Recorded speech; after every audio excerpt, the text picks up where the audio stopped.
photo, Gerald Herbert, AP photo, the New Orleans Pelicans have fired general manager Dell Demps, according to ESPN's Adrian Wojnarowki. This is richly hilarious.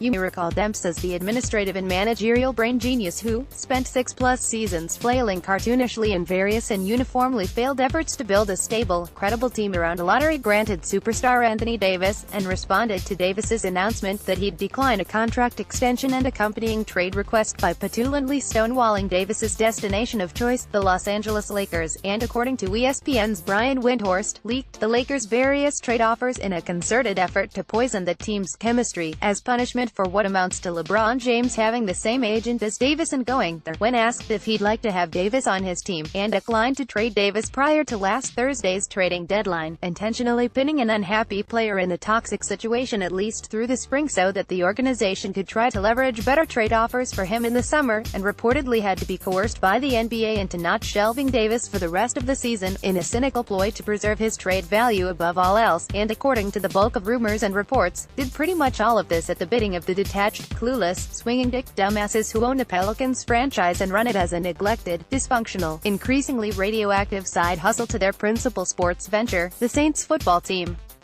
As WOJ has it, ownership was livid at the sight of Davis leaving the arena midway through last night's game against the Oklahoma City Thunder, after he'd been ruled out for the remainder of the night with a shoulder injury.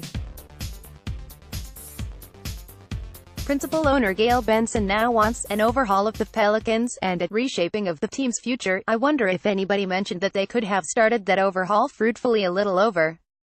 a week ago by trading Davis away, instead of pitching a stupid, punitive tantrum over the prospect of one of the sport's biggest stars expressing an opinion about where he'd like to work. The inevitability of exactly this happening is only part of what made Demps' handling of the situation absurd and stupid, but it's probably the funniest part.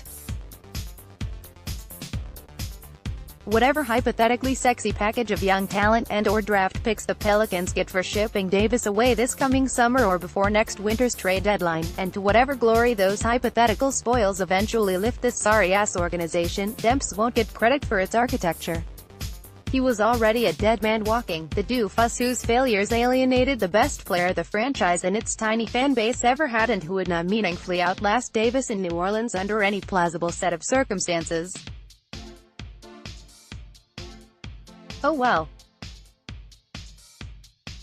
At least he got to help the organization antagonize the brightest star in its history, as well as make enemies out of one of the most powerful agents in the sport and the league's asset-rich flagship franchise, on his way out.